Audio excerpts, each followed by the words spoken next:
सुप्रभात प्यारे बच्चों, मैं डॉक्टर दीपा द्विवेदी, प्रवक्ता हिंदी, केश कुमारी राजकीय बालिका इंटर कॉलेज सुल्तानपुर से आप सबका अपने इस वीडियो क्लास में स्वागत करती हूँ।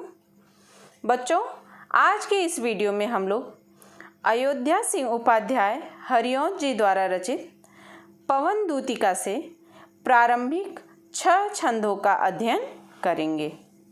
बच्चों,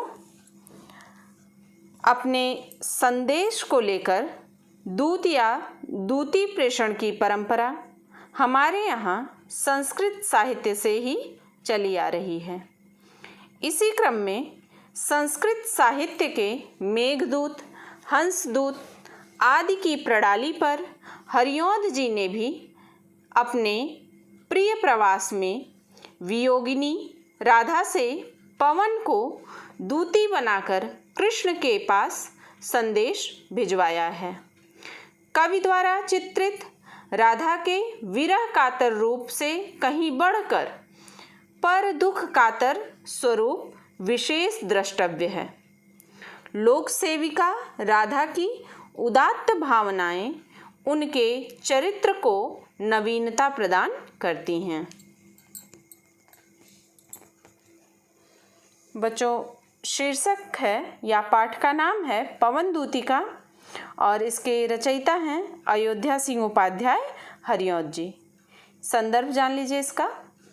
प्रस्तुत पद ब्रज भाषा एवं खड़ी बोली दोनों भाषाओं में काव्य रचना में सक्षम, खड़ी बोली हिंदी में प्रथम महाकाव्य की रचना करने वाले द्विवेदी युग के प्रख्यात कवि अयोध्या सिंह उपाध्याय हरिओंद जी द्वारा रचित प्रिय प्रवास से हमारी पाठ्य पुस्तक हिंदी में पवन दूतिका शीर्षक कविता से उद्धृत है।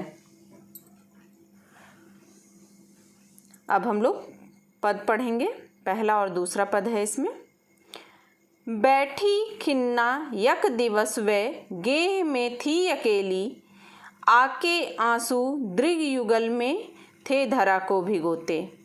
आई धीरे इस सदन में पुष्प सदगंध कोले, प्रातः वाली सुपवन इसी काल वातायनों से। संतापों को विपुल बढ़ता देख के दुखिता हो, धीरे बोली सदुख उससे श्रीमती राधिकायों।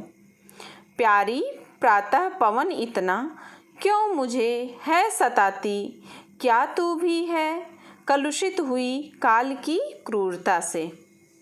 इसका प्रसंग है बच्चों, कृष्ण वियोग से दुखित राधा जी का एवं दूतिका के रूप में प्रेषित की जा रही प्रातःकालीन पवन के प्रथम मिलन एवं संवाद का चित्रण करते हुए कवि अयोध्या सिंह उपाध्याय हरिओंद जी कहते हैं कि बैठी खिन्ना यक दिवस वह गेह में थी अकेली।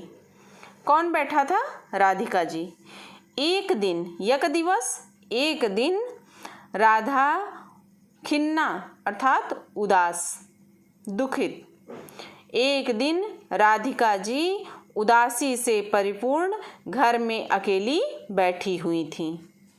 आके आंसू दृग युगल में थे धरा को भिगोते, और आंसू आ आकर उनकी दृग युगल अर्थात दोनों आँखों को सजल बना रहे थे।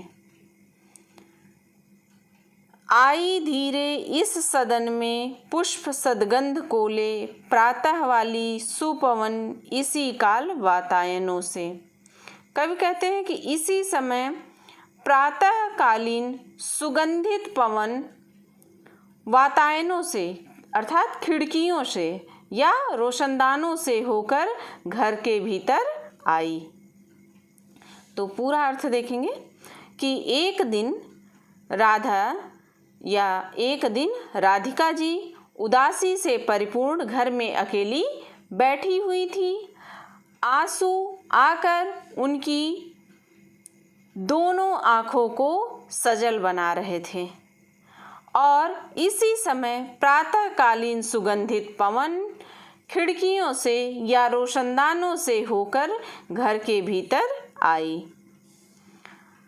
संतापों को विपुल बढ़ता देख के दुखिता हो, धीरे बोली सदुख उससे श्रीमती राधिकायो।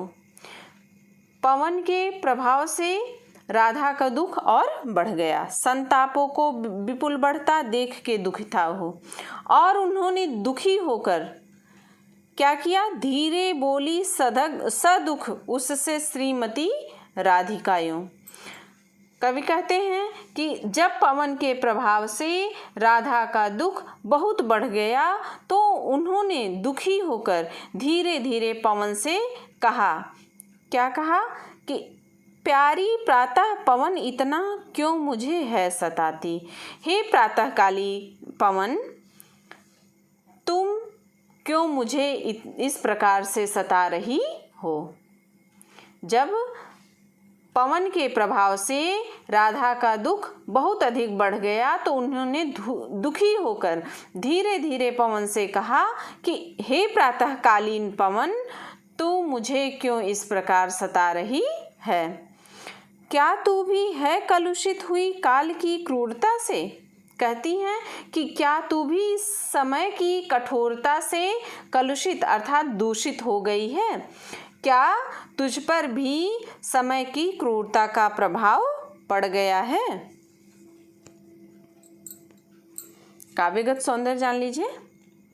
पहला पॉइंट होगा कि राधा की मनोदशा का भावपूर्ण चित्रण यहाँ पर कवि ने किया है। भाषा खड़ी बोली है, शैली प्रबंध शैली का प्रयोग है। रस वियोग श्रृंगार रस का प्रयोग है। छंद है यहाँ पर मंदाक्रांता। अलंकार अनुप्रास एवं मानवीकरण अलंकार है। गुण प्रसाद गुण है। शब्द शक्ति अभिधा शब्द शक्ति का प्रयोग किया गया है। अगला पद पढ़ेंगे बच्चों। मेरे प्यारे नौ जलद से कंज से नेत्र वाले, जाके आए न मधुबन से और न भेजा संदेशा। मैं रो रो के प्रिय विरह में बावली हो रही हूँ, जाके मेरी सब दुख कथा श्याम को तू सुना दे। ज्यों ही मेरा भवन तज तू अल्प आगे बढ़ेगी, शोभा वाली सुखद कितनी मंज कुंजे मिलेंगी। प्यारी छाया मृदुल स्वर से मोह लेंगी तुझे वे, तो भी मेरा दुख लख वहाँ जान विश्राम लेना। इसका प्रसंग है बच्चों, राधा पवन को दूतिका बनाकर उसके द्वारा श्री कृष्ण को संदेश भिजवाती हैं। वे पवन से मार्ग में या रास्ते में पड़ने वाली मनोहारी सुषमा का वर्णन करते हुए उससे प्रभावित नहीं होने के लिए कहती हैं। राधिका जी कहती हैं कि मेरे प्यारे नौ जलद से कंज से नेत्र वाले। राधा पवन से कहती हैं कि नव जलद अर्थात नवीन बादल या नए मेघ जैसी शोभा वाले और कंज से नेत्र वाले। कंज से नेत्र वाले अर्थात कमल जैसे नेत्रों वाले मेरे प्यारे अर्थात मेरे प्रिय। जा के आए न मधुबन से और न भेजा संदेशा। जब से मथुरा जा गए हैं जाकर वापस नहीं आए हैं और न ही उन्होंने वहाँ से कोई संदेशा भेजा है। तो मेरे प्यारे नौ जलद से कंज से नेत्र वाले, जाके आए न मधुबन से और न भेजा संदेशा। राधा पवन से कहती हैं कि नवीन मेघ जैसे या नए नए बादलों जैसी शोभा वाले और कमल जैसे नेत्रों वाले मेरे प्रिय श्री कृष्ण मथुरा जाकर वापस नहीं आए हैं और न भेजा संदेशा और न ही उन्होंने वहाँ से कोई संदेश भेजा है। मैं रो रो के प्रिय विरह से बावली हो रही हूँ, जाके मेरी सब दुख कथा श्याम को तू सुना दे। आगे कहती हैं पवन से कि उनके विरह में मैं रो रो कर पागल हो रही हूँ। बावली हो रही हूँ अर्थात पागल हो रही हूँ। जाके मेरी सब दुख कथा श्याम को तू सुना दे। हे दूती, तू उनके पास चली जा और मेरा दुख उन्हें तू सुना दे। जो ही मेरा भवन तज तू अल्प आगे बढ़ेगी। राधा आगे पवन दूतिका से कहती हैं कि जैसे ही मेरा घर तज अर्थात त्याग कर तू थोड़ा सा आगे बढ़ेगी, शोभा वाली सुखद कितनी मंज कुंजें मिलेंगी। तुझे अत्यंत सुंदर तथा सुखद अनेक कुंजें दिखाई देंगी और प्यारी छाया मृदुल स्वर से मोह लेंगी तुझे वे। कहती हैं कि उनकी छाया बड़ी शीतल तथा आकर्षक है और पक्षियों के चहकने से उनसे अत्यंत मधुर ध्वनि भी निकलती है। तो इन गुणों के कारण वे तुझे मोहित कर लेंगी। लेकिन तो भी मेरा दुख लख वहाँ जान विश्राम लेना। कहती हैं कि लेकिन फिर भी मेरे दुख को लख अर्थात देखो, ध्यान दो और मेरे दुख का ध्यान करके तू वहाँ जान विश्राम लेना, वहाँ जाकर तुम रुकना मत।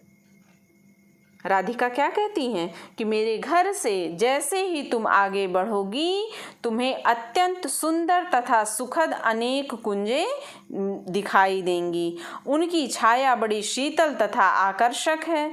पक्षियों के चहकने से उनसे अत्यंत मधुर ध्वनि निकलती है। अपने इन गुणों के कारण वे तुझे मोहित कर लेंगी। लेकिन हे सखी या हे दूती, फिर भी मेरे इस दुख का ध्यान करके तू वहाँ रुकना मत, वहाँ विश्राम मत करना। काव्यगत सौंदर्य है इसका बच्चों। राधा जी ने प्रकृति के माध्यम से अपनी पीड़ा को इस पद में वाणी दी है। भाषा खड़ी बोली, शैली प्रबंध शैली का प्रयोग है। रस यहाँ भी वियोग श्रृंगार रस है। छंद मंदाक्रांता। अलंकार यहाँ अनुप्रास, उपमा, मानवीकरण एवं पुनरुक्ति प्रकाश अलंकार का प्रयोग है। गुण प्रसाद गुण का प्रयोग है और शब्द शक्ति अभिधा शब्द शक्ति का प्रयोग किया गया है। अगला पद देखेंगे अब आप लोग। थोड़ा आगे सरस रव का धाम सतपुष्प वाला, अच्छे अच्छे बहुद्रुम लतावान सौंदर्यशाली, प्यारा वृंदा विपिन मन को मुग्धकारी मिलेगा। आना जाना इस विपिन से मुह्य माना न होना। जाते जाते अगर पथ में क्लांत कोई दिखावे, तो जाके सन्निकट उसकी क्लांतियों को मिटाना। धीरे धीरे परस उस करके गात उत्पात खोना, सदगंधों से श्रमित जन को हर्षितों सा बनाना। इसका प्रसंग है बच्चों। दुख से परिपूर्ण राधा ने मथुरा के मार्ग में पड़ने वाले स्थलों का वर्णन पवन दूतिका के सामने प्रस्तुत किया है इस पद में, और उसे समझाया कि मार्ग में तुम मोहित मत होना और रास्ते में यदि कोई तुम्हें थकित या थका हुआ व्यक्ति दिखाई दे तो उसकी थकान को अवश्य मिटाना। व्याख्या देखिए। थोड़ा आगे सरस रव का धाम सतपुष्प वाला। सरस का अर्थ होता है मधुर, रव का अर्थ होता है शब्द। तो राधा पवन से कहती हैं कि थोड़ा आगे जाने पर तुझे अत्यंत मनोरम वृंदा विपिन अर्थात वृंदावन मिलेगा। कैसा होगा? अच्छे अच्छे बहुद्रुम लतावान सौंदर्यशाली, उसमें पक्षियों का मधुर संगीत गूंजता रहेगा, गुंजन करता रहेगा और मधुर फूलों से वह लदा रहता है। अच्छे अच्छे बहुद्रुम लतावान सौंदर्यशाली और उसमें बहुत सुंदर सुंदर वृक्ष तथा लताएं हैं। आना जाना इस विपिन से मुह्य माना न होना। कहती हैं कि तुम उस वन में इधर उधर भ्रमण करना, आना जाना किंतु मुह्यमाना न होना, किंतु मोहित होकर वहाँ रुक मत जाना। राधिका जी पवन से कहती हैं कि हे दूती, जब तुम थोड़ा आगे बढ़ोगी तो तुम्हें अत्यंत मनोहर प्यारा वृंदा विपिन मन को मुग्धकारी मिलेगा। मन को मोहित कर देने वाला अत्यंत मनोहर वृंदावन मिलेगा। वह कैसा होगा? सरस रव का धाम सतपुष्प वाला। वह पक्षियों का उसमें मधुर संगीत गूंजा करता है और मधुर फूलों से वह लदा रहता है। अच्छे अच्छे बहुद्रुम लतावान सौंदर्यशाली, उसमें बहुत सुंदर सुंदर वृक्ष तथा लताएं हैं और आना जाना इस विपिन से मुह्यमाना न होना। कहती हैं कि इस विपिन से, इस वन से आना जाना, इधर उधर भ्रमण करना, किंतु मुह्यमाना न होना, किंतु मोहित होकर वहाँ रुक मत जाना। जाते जाते अगर पथ में क्लांत कोई दिखावे। आगे कहती हैं कि क्लांत का अर्थ होता है थका हुआ। तो राधिका जी आगे पवन से कहती हैं, हे पवन, जाते जाते यदि पथ अर्थात रास्ते में या मार्ग में तुझे कोई थका हुआ दिखे तो जाके सन्निकट उसकी क्लांतियों को मिटाना।